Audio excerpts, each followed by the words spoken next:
So today I'm going to be talking about REST API security, and this is an area that I actually have a bit of experience in, as I spent my co-op work terms working at BlackBerry testing REST APIs for pretty much exactly what I'm going to be talking about today. So I can promise you that this information will be relevant to modern API design, and you should keep this in mind when you enter the workforce. So for our first scenario, I've made a fictional API for our Java programming course, and I've designed it to have similar functionality to what Slate has. So here we have an endpoint that if we send a GET request to, it will respond with information about the student. And then you have GET, POST, PUT, DELETE for your assessments. So you can take a look at what assessments you've already had. You can upload new assessments. You can modify assessments that you've already uploaded, and you can delete assessments that you've already uploaded. And I'm going to be using this mock-up API to illustrate my next two vulnerabilities. So let's take a look at the first API endpoint. We send out a request, get API student, and let's say that my ID is 5. Right? I'm student number 5, so my ID is 5.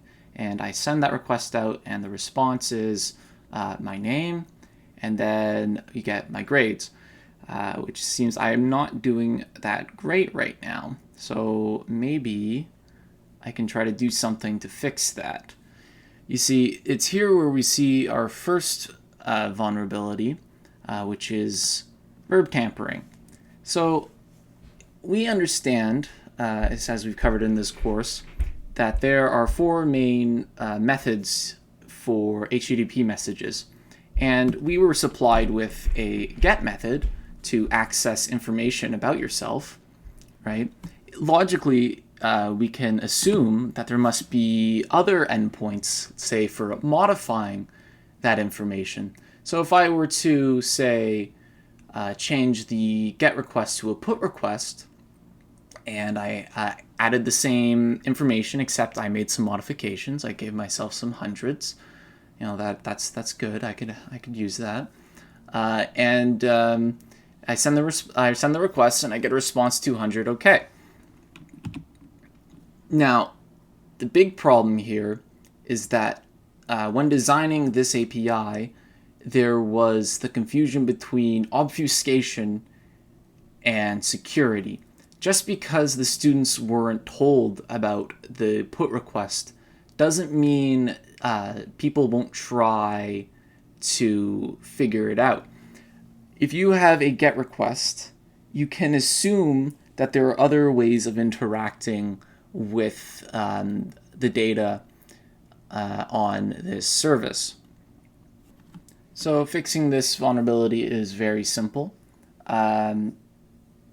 Ensure that functionality has been assigned to certain roles. You know who should be able to perform what tasks, and then have a way to authenticate people so you know that people performing actions are authorized to do so.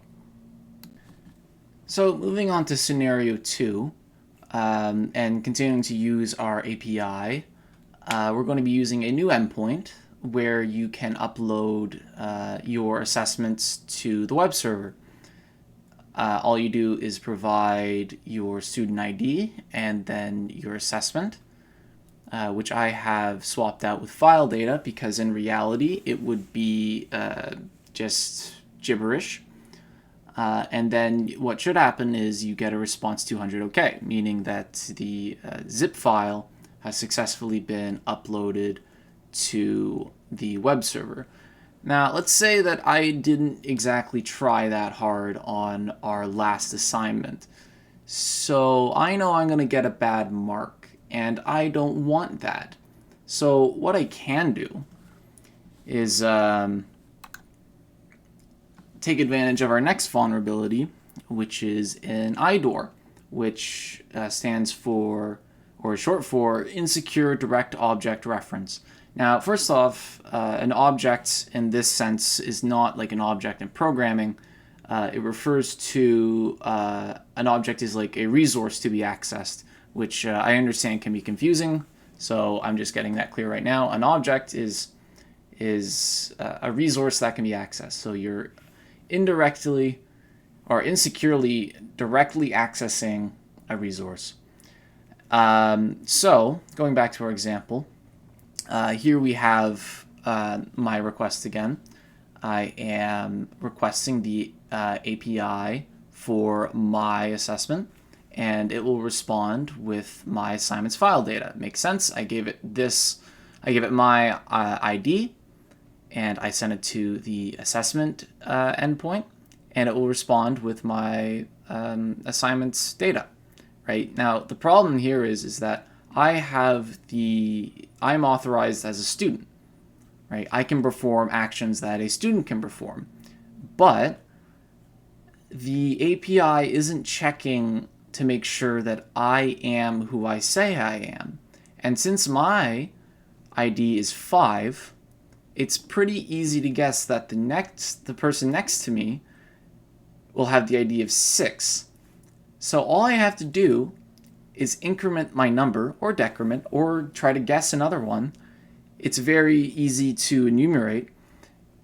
And then if I make the request again, it will respond with another student's file because I'm authorized to access my files.